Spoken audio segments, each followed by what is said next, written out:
Hello and welcome to the Wrestling Review Podcast, where today we're looking back at the third episode of Monday Night Raw.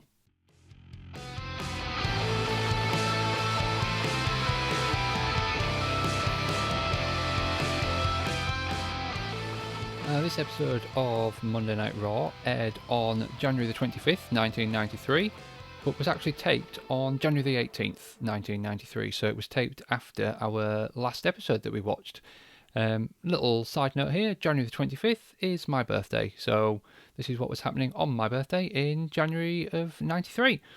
So although this was taped on the 18th, we are shown after the Royal Rumble. So the Royal Rumble has happened now, which to me I find really strange, because throughout the show they're talking about what happened at the Rumble, results from the Rumble, and I just can't imagine that in 93 the commentators were sat at ringside talking about things that hadn't yet happened. I think that must have been really bizarre for the crowd if they did hear that, or I don't know, was this commentary recorded later and sort of played over? Because I just find it really hard to understand how they managed to pull this off, where you've got the commentators talking about what happened at the Rumble, and obviously things happened on this show that had a direct impact on things that had happened at the Rumble. Because of things that had happened at the Rumble, things played out the way they did here. So we've already had Macho Man and Repo have a back and forth in the Rumble. We've been told on this episode who won the Rumble.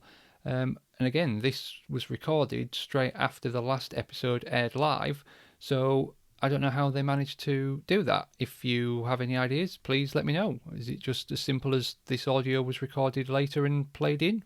Now that we've had the Rumble and that's out of the way, obviously we only had a couple of Raws before that, so I'm hoping we get a bit of a change in how Raw's set out now, because I feel like the first two episodes were certainly there more to hype the Rumble than what was happening on the show. So I get that, we only had 2 weeks, this was a new product here on Raw, we wanted to hype the Rumble, but it'd be quite nice to see a bit more wrestling now and kind of see if Raw can find its feet as a bit more of a main attraction rather than just being hype for the pay-per-view. The next pay-per-view coming up isn't until WrestleMania, so we've got a nice long break now between pay-per-views in this era, so I'm hoping we get a bit more storyline, a bit more wrestling, and yeah, it's just weird to see Raw not being the big main attraction and being very much used as just a way of promoting the pay-per-view. And I almost feel like there's other shows that WWF have at this time that they view as more important and bigger. So hopefully we'll see a little bit of a change in Raw as we go through now till WrestleMania. This week we open up with shots of outside the arena as Sean Mooney welcomes us to the show. We can hear the siren going off again in the background, and Repo Man pulls up in his tow truck and he's told that he's late. He's arrived as the show's already started. But Repo Man says that doesn't matter because tonight he is going to repossess Macho Man's career as well as his hat. So Vince welcomes us to the show, and this week we've got Vince McMahon, Rob Bartlett and Bobby the Brain Heenan on commentary. So nice to have Bobby there, although I wish it had been instead of Rob, instead of it being for the Macho Man. Vince introduces us and tells us what we're going to see tonight, including Kamala and the Bushwhackers. And then Bobby hypes the Flair versus Perfect Loser Leaves WWF match. Our first match of the evening then is the Macho Man versus Repo Man. Repo comes out first and he's still got Randy's hat that he stole from him last week. Before Randy's announced, he comes charging down the aisle and attacks from behind before he's had his introduction, which again sends Fink scurrying to the outside. Rob at this point says that Randy will slap or snap Repo Man like a Slim Jim. So a nice bit of product placement there. Vince puts over how close Randy was to winning the Rumble, and that's what I mean by, they're saying things outwardly here that happened at the Rumble, but this crowd haven't seen the Rumble yet, obviously. This was taped a week ago, so yeah, Randy was close to winning the Rumble. Unfortunately, didn't quite make it this time. Repo tries to head to the back, but Randy attacks him in the aisle and brings him back down to the ring. Repo Man begs off and Randy kicks him into the corner. Vince again says that Randy was close to winning the Rumble, but in fact it was Yokozuna who won it. Repo Man rams Macho Man's head into the steps and then rams him into the ring post on the outside. Rob keeps doing a Macho Man impression at this time, which, to be fair, isn't half bad. It's not the worst I've heard, that's for sure. Bobby asks Vince where they got Rob from, and Vince says that they found him coming out of the subway. And yeah, it got a little bit awkward. It was almost like Vince on air was admitting that Rob wasn't that great. We cut to a commercial break then, and when we come back, we see that Repo has the advantage. We get a Macho Man chant from the crowd and lots of talk about the inauguration of Bill Clinton. So I assume Bill Clinton's just won his first term, was it in 93 as the US president? So we get quite a bit of chatter about Bill and Hillary and other things that are going on. Repo is having most of the offence in this match, which is making it fairly slow, fairly boring, not the best match so far. Savage to the top rope after a slam and hits the elbow for the 3 count. And it was kind of out of nowhere because Repo was on the offense most of the way through the match. Savage got a little bit at the end and then, got the 3. Savage throws Repo Man out of the ring and goes to the top rope to jump off onto the outside, but the refs won't let him jump. There's 2 or 3 refs come out and stop him from doing that. We're told at this point that this Friday at Madison Square Garden is going to be the Headlock on Hunger event that we've been hyping for the last couple of episodes.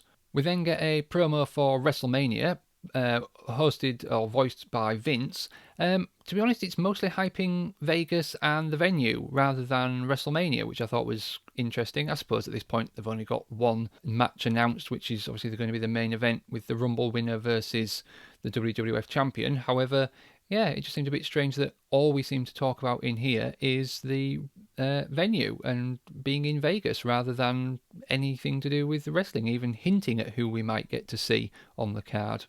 Next up is the second match of the evening. We've got Kamala coming out with Reverend Slick versus the Brooklyn Brawler. Brawler's already in the ring when we come to the match, and Brawler gets the attack from behind on Kamala. Remember, we saw Kamala a couple of weeks ago getting the face turn on Superstars, so Kamala here very much a fan favourite now, getting quite a good cheer.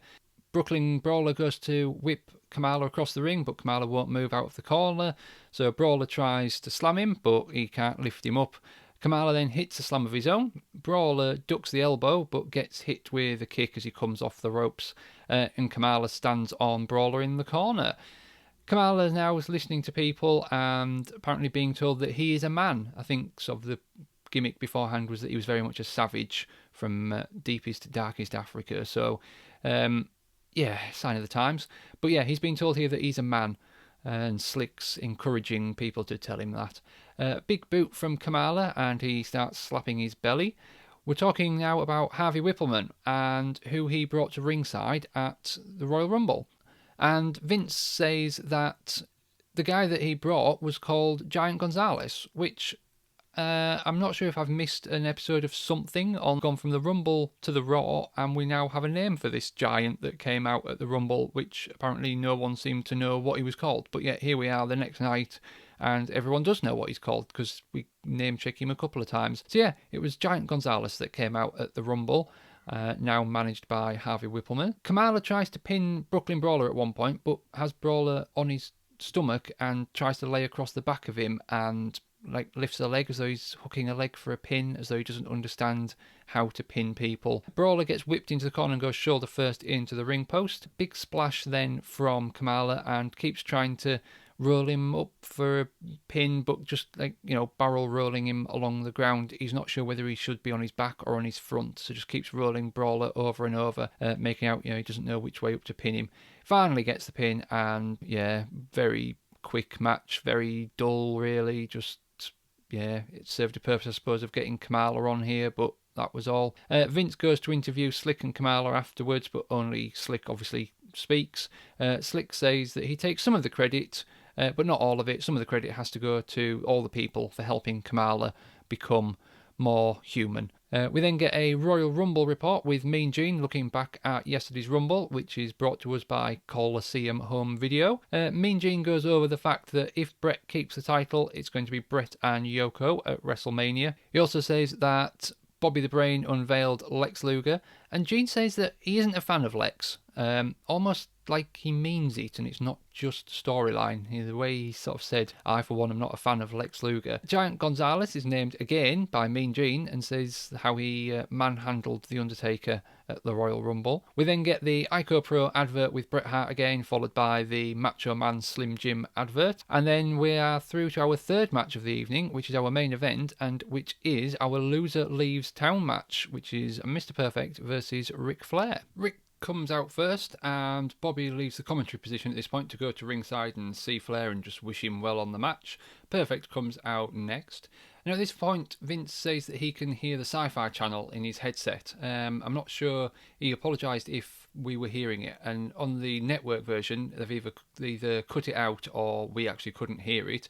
So I wasn't sure whether he could really hear it or if it was just a plug for the Sci-Fi channel, which was also on the USA Network apparently. But yeah, just thought it was strange that Vince was mentioning that. We get a bit of a stall before we finally get the lock up, and Perfect gets the better of Flair to start with, and a shoulder tackle and a slap from Perfect. Bobby goes to see Rick at one point and shows him that he's got a hammer in his pocket. I think just offering to help Flair out if he needs anything. We get a nice bit of back and forth on the mat between the two of them. Finally get an elbow from Flair in the corner, followed by a couple of hard chops. Perfect though reverses and gets 3 or 4 chops of his own. Perfect takes down a strap on his wrestling gear, only to get chopped in the corner. Thought that was unfortunate timing. But another reversal and a couple more chops from Perfect. Crowd are really into this one, wooing for Ric Flair and really cheering on Perfect. Poke to the eyes from Flair and throws Perfect out of the ring. He goes and gets a chair. Looks to hit him with it, but the referee takes it off him before Rick can hit him with that. Back from the break, and Flair has the advantage. He whips Perfect into the corner, and then Perfect goes up and over the corner out to the outside, and he's busted open when he sits up. So really interesting to see that we've got a bit of blood here on only the 3rd episode of Monday Night Raw. I'm not sure if it was hard way or if that was done on purpose, but yeah, bit of a cut on Mr. Perfect. Flair's going after Perfect with punches in the corner, hard whip to the other side, pin attempts by Flair with his feet up on the ropes. The ref asks Flair if he was cheating, which he says no, of course he wasn't. Chops and punches exchanged in the middle, back and forth, real good action here. Perfect hits a big right hand and gets a 2 count. Bobby says that it was a fast count. A backslide attempt from Mr. Perfect, and eventually he gets him up and over and gets a 2 count. Big back body drop to Rick and 10-punch attempt in the corner. Bobby's screaming that it's a closed fist. After only 5 though, Rick gets him off him and gets a roll up from Rick for a 2 count. Flair goes to the outside and Perfect suplexes him back in and gets a hard chop, another 2 count. The chops these two do sound so painful. We get a sleeper hold from Flair, arm drops, and Mr. Perfect though manages to keep his arm up on the 3rd attempt. I do like the 3 arm drops to see whether somebody is still conscious or not. I do like the tapping out. I get that makes much more sense realistically, but I do miss the days of the checking the arm to see if it'll stay up. Perfect breaks the sleeper hold by ramming them both into the corner. I think there's a bit of miscommunication at this point. It looks like one of them, I think Perfect was going to go for a sleeper or a leapfrog, and Flair kind of just ran straight into him, so Perfect did his best to sort of get Flair into the headlock. Flair manages to break this with a big suplex. Flair locks in the figure 4, and he's close enough to the ropes that Flair can hold on to the ropes whilst he's got Perfect in the figure 4 to try and get a bit more leverage, apparently. I don't really see how that helps at all, but Rick keeps putting his hand on the top rope and making out that that's somehow helping. The referee makes him break the hold once he sees that he's got hold of the ropes though. So Flair goes to the top, and of course he gets thrown off by Mr. Perfect. We get another commercial break at this point, and when we come back, Flair puts something onto his hand which Vince says looks like some kind of knuckles, and he hits Mr. Perfect. Vince begs him not to beat Mr. Perfect this way. Don't take his career away from him this way. Elbow drop from Flair, and he gets a 2 as Perfect manages to get his foot on the rope, so not quite done yet for Mr. Perfect. Flair goes instantly for another pin and still can only manage to get a 2. Flair hammers away on the cut now on Mr. Perfect's head, so sits him up and really lays in some shots to the head, trying to open up the cut. A chop from Flair seems to bring Perfect back to life, though. Stands him in the corner, another couple of chops, and Perfect no-sells. Almost as though he's suddenly become impervious to pain, and he just looks like he is ready to go after Flair now. Perfect comes out of the corner, and Flair backs into the other corner and gets 3 chops himself. Perfect whips him across onto the other corner, and as Flair comes out, big back body drop. Flair whips into the corner again, goes upside down, lands on his feet on the apron, runs across to the other corner, goes straight up onto the top rope, jumps off, and only to get hit with a right hand from Mr. Perfect, who gets a 2 from it. I thought that was quite interesting from Flair. I've seen him do the up and over before, but not to then land on his feet and run straight up the other turnbuckle and come straight off the top. I thought it was quite good.